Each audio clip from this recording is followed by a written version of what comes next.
ಚನ್ನಪಟ್ಟಣ ತಾಲೂಕಿನ ಮುದಗೆರೆ ಗ್ರಾಮ ಪಂಚಾಯಿತಿ ವ್ಯಾಪ್ತಿಯ ಕೋಲೂರು ಗ್ರಾಮದಲ್ಲಿ ಮಹಾತ್ಮ ಗಾಂಧಿ ರಾಷ್ಟ್ರೀಯ ಗ್ರಾಮೀಣ ಉದ್ಯೋಗ ಖಾತರಿ ಯೋಜನೆ ಅಂದ್ರೆ ನರೇಗಾ ಯೋಜನೆಯಡಿ ಕೈಗೊಂಡ ಮೆಟ್ಲಿಂಗ್ ಕಾಮಗಾರಿಯಲ್ಲಿ ಭಾರಿ ಅವ್ಯವಹಾರ ನಡೆದಿದೆ ಎಂಬ ಆರೋಪ ಕೇಳಿಬಂದಿದೆ. ಗ್ರಾಮದ ಮುಖಂಡ ಹೇಮಂತ್ ಮಾತನಾಡಿ 2023-24ನೇ ಸಾಲಿನಲ್ಲಿ ರಸ್ತೆ ಕಾಮಗಾರಿಗಾಗಿ ಕೈಗೊಂಡ ಮೆಟ್ಲಿಂಗ್ ಕಾಮಗಾರಿ ಕಳಪೆ ಮಟ್ಟದಲ್ಲಿ ನಡೆದಿದ್ದು, ನಕಾಶೆ ರಸ್ತೆಯಲ್ಲಿ ಮೆಟ್ಲಿಂಗ್ ಕಾಮಗಾರಿ ನಿರ್ಮಿಸದೆ ಖಾಸಗಿ ಜಾಗದಲ್ಲಿ ಕಾಮಗಾರಿಯನ್ನು ನಡೆಸಲಾಗಿದೆ ಅಂತ ಆರೋಪವನ್ನ ಮಾಡಿದ್ದಾರೆ. ಇದೇ ವೇಳೆ ಜಾಬ್ ಕಾರ್ಡ್ ಫಲಾನುಭವಿಗಳ ನಕಲಿ ಸಹಿಗಳನ್ನ ಮಾಡಿದ್ದಾರೆ ಅಂತ ಆರೋಪಿಸಿದ್ದಾರೆ. ಇನ್ನು ಈ ಸಂಬಂಧ ಓಂಬಡ್ಸ್ಮ್ಯಾನ್ ಅವರಿಗೆ ದೂರು ಸಲ್ಲಿಸಲಾಗಿದ್ದು, ದೂರು ಹಿನ್ನೆಲೆಯಲ್ಲಿ ಅಧಿಕಾರಿಗಳು ಸ್ಥಳಕ್ಕಾಗಮಿಸಿ ಸಹಿ ಪರಿಶೀಲನೆ ನಡೆಸಿದ್ದಾರೆ. ಮಾಹಿತಿ ಹಕ್ಕು ಕಾಯ್ದೆಯಡಿ ದಾಖಲೆಗಳನ್ನ ಕೇಳಿದ್ರು ಅಧಿಕಾರಿಗಳು ಮಾಹಿತಿಯನ್ನ ನೀಡ್ತಾ ಇಲ್ಲ. ಗುತ್ತಿಗೆದಾರರು ಮತ್ತು ಕಾಮಗಾರಿ ನಿರ್ವಹಿಸಿದವರ ವಿವರಗಳನ್ನು ಬಹಿರಂಗಪಡಿಸ್ತಾ ಇಲ್ಲ ಅಂತ ಹೇಮಂತ್ ಆರೋಪ ಮಾಡಿದ್ದಾರೆ. ಅಲ್ಲದೆ ನರೇಗಾ ಕಾಮಗಾರಿ ಫಲಕದಲ್ಲಿಯೂ ಅಂದಾಜು ವೆಚ್ಚವನ್ನ ನಮೂದಿಸಿಲ್ಲ ಅಂತ ದೂರಿರುವ ಅವರು ಈ ಅವ್ಯವಹಾರಕ್ಕೆ ಕಾರಣರಾದವರ ವಿರುದ್ಧ ಹಾಗೂ ಪಂಚಾಯಿತಿ ಅಭಿವೃದ್ಧಿ ಅಧಿಕಾರಿ ದೇವರಾಜ್ ವಿರುದ್ಧ ಕೂಡಲೇ ಕ್ರಮ ಕೈಗೊಳ್ಳಬೇಕು ಅಂತ ಒತ್ತಾಯವನ್ನ ಮಾಡಿದ್ದಾರೆ. ಇಲ್ಲವಾದಲ್ಲಿ ಮೇಲ್ಮನವಿ ಪ್ರಾಧಿಕಾರದ ಮೊರೆ ಹೋಗುವುದಾಗಿ ಎಚ್ಚರಿಕೆಯನ್ನ ಕೊಟ್ಟಿದ್ದಾರೆ. ಈ ಸಂದರ್ಭದಲ್ಲಿ ಗ್ರಾಮದ ಮುಖಂಡರು ಹಾಗೂ ಗ್ರಾಮಸ್ಥರು ಉಪಸ್ಥಿತರಿದ್ದರು. ಸರ್, ಮುದಗೆರೆ ಗ್ರಾಮ ಪಂಚಾಯಿತಿ ನಮ್ಮದು ಕೋಲೂರು ಗ್ರಾಮ 2023-24ನೇ ಸಾಲಿನಲ್ಲಿ ನರೇಗಾ ಯೋಜನೆಯಡಿ ಮೆಟ್ಲಿಂಗ್ ಕಾಮಗಾರಿ ನಡೆದಿರ್ತದೆ. 12 ಲಕ್ಷ ರೂಪಾಯಿ ಇಲ್ಲ 14 ಲಕ್ಷ ರೂಪಾಯಿ. ಅದನ್ನು ಬೋರ್ಡಲ್ಲೂ ಸಮೇತ ಅದನ್ನು ಅಂದಾಜು ವೆಚ್ಚನ ನಾವು ಹಾಕಿರಲಿಲ್ಲ. ಅದು ಮೆಟ್ಲಿಂಗ್ ಮಾಡಿದ್ರು. ಮೆಟ್ಲಿಂಗ್ ಮಾಡಾದ್ಮೇಲೆ ನಾವು ಇಲ್ಲಾಕೆ ರಸ್ತೆ ಮಾಡಿದ್ರೆ ಖಾಸಗಿ ಜಮೀನಲ್ಲಿ ಸ್ವಂತ ಜಮೀನಲ್ಲಿ ಅಂತ ಕೇಳೋದಕ್ಕೆ ಇಲ್ಲೇ ರಸ್ತೆ ಇರೋದು ಅಂತ ಕೇಳಿದ್ರು.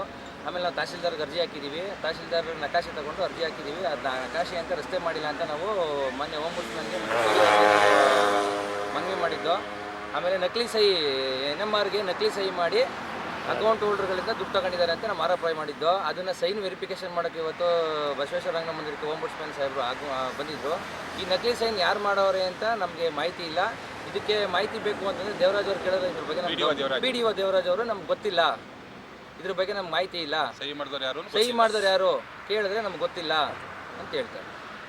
ಇವಾಗ ಏನು ತನಿಖೆ ಮಾಡಕ್ಕೆ ಬಂದವರು? ಈಗ ಅವರು ಸೈನ್ ವೆರಿಫಿಕೇಷನ್ ಸೈನ್ ಎಲ್ಲ ಒಬ್ಬರೇ ಸೈನ್ ಮಾಡೋರೆ ಅಂತ ನಮ್ಗೆ ಅನುಮಾನ ಇತ್ತು. ಅದನ್ನು ನಾವು RTIನಲ್ಲಿ ಹಾಕಿ ಮಾಹಿತಿ ತೊಗೊಂಡ್ವಿ. ಅದರಲ್ಲಿ ನಮ್ಗೆ ಅರ್ಧ ಕೊಟ್ಟಿದ್ದಾರೆ, ಅರ್ಧ ಕೊಟ್ಟಿಲ್ಲ. ಅವರು ಮಾಹಿತಿನೂ ಏನೇ ಕೇಳಿದ್ರು ಉಡಾಪಿ ಉತ್ತರ. ನಮ್ಮ ಹತ್ರ ಇಲ್ಲ. ಸರ್ ವೆಂಡರ್ ಯಾರು ಸರ್? ನಮ್ಗೆ ಗೊತ್ತಿಲ್ಲ. ಸರ್ NMR ಸೈನ್ ಮಾಡ್ತಾರೆ ಯಾರು ಸರ್? ನಮ್ಗೆ ಗೊತ್ತಿಲ್ಲ. ಸರ್ ಮೊತ್ತ ಎಷ್ಟು ಸರ್? ಅಂದಾಜು ಮೊತ್ತ ಎಷ್ಟು ಸರ್? ಎಸ್ಟಿಮೇಟ್ ಕಾಸ್ಟ್ ಎಷ್ಟು ಸರ್? ಗೊತ್ತಿಲ್ಲ. ಇದಕ್ಕೆಲ್ಲ ಕಾರಣ ಇದಕ್ಕೆಲ್ಲ ನೇರ ಹೊರನೆ ದೇವರಾಜು PDO ಅವರೇ ಕಾರಣ. ಅವ್ರ ವಿರುದ್ಧ ಏನು ಕ್ರಮ ತಗೋಬೇಕು ಸರ್? ನಮಗೆ NMR ಅಲ್ಲಿ ಅವ್ರದ್ದು ಜಾಬ್ ಕಾರ್ಡ್ ಇಲ್ಲ, ಅವ್ರದ್ದು ಫೋಟೋದಲ್ಲಿದ್ದಾರೆ. GPS ಫೋಟೋದಲ್ಲಿ ಅವ್ರದ್ದು NMR ಇಲ್ದಿರೋದು ಫೋಟೋ ತೆಗೆದು ಹಾಕಿದ್ದಾರೆ.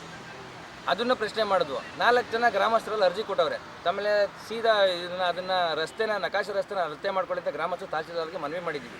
ಅದನ್ನು ಭಾಗವರೆಗೂ ತಡೀರಿ ಅಂತ ಓಂಬಡ್ಸ್ಮನ್ ಅವ್ರಿಗೆ ಹೇಳಿದೆ.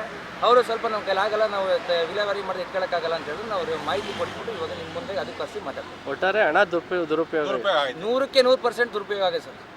ವಿರುದ್ಧ ಕ್ರಮ ತಗೋಬೇಕಾ ಅಧಿಕಾರಿ? ಇವ್ರ ವಿರುದ್ಧ ಯಾರು ತಪ್ಪು ಮಾಡವ್ರೆ, ಇದ್ರ ವಿರುದ್ಧ PDO ದೇವರಾಜ್ ವಿರುದ್ಧ ಮತ್ತು ಯಾರು ಅದ್ರ ಕಾರ್ಯಕ್ರಮವನ್ನು ಯಾರು ತಪ್ಪು ಮಾಡೋರು ಅವ್ರ ವಿರುದ್ಧ ಕಠಿಣ ಕ್ರಮ ತಗೋಬೇಕು ಓಂಬಡ್ಸ್ಮನ್ ಅಂತ ನಾವು ಅವ್ರಿಗೆ ನ್ಯಾಯ ಕೊಡ್ತಾರೆ ಅಂತ ನಾವು ಭರವಸೆ ಇಟ್ಕೊಂಡಿದ್ದೀವಿ.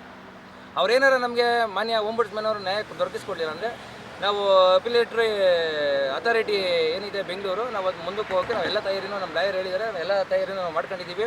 ಅವ್ರ ವರದಿಗೋಸ್ಕರ ಕಾಯ್ತಾ ಇದ್ದೀವಿ. ಅವ್ರ ವರದಿ ನಮಗೆ ಅನುಕೂಲ ಆಗಲಿಲ್ಲ ಅಂತಂದ್ರೆ, ನ್ಯಾಯಸಮ್ಮತವಾಗಿಲ್ಲ ಅಂತಂದರೆ, ಅವ್ರು ನಿಷ್ಪಕ್ಷಪಾತವಾಗಿ ತನಿಖೆ ಮಾಡಲಿಲ್ಲ ಅಂತಂದರೆ ನಾವು ಮುಂದುವರಿತೀವಿ. ಅದು ನಿಮ್ಗೇನದೆ ಅದನ್ನು ಕಾಪಿನ ನಿಮಗೆ ನಾವು ಮುಂದಿನ ದಿನಗಳಲ್ಲಿ ನಿಮಗೆ ನಾವು ನಿಮ್ಮ ಮುಖಾಂತರ ನಾವು ತಿಳಿಸ್ಕೊಡ್ತೀವಿ.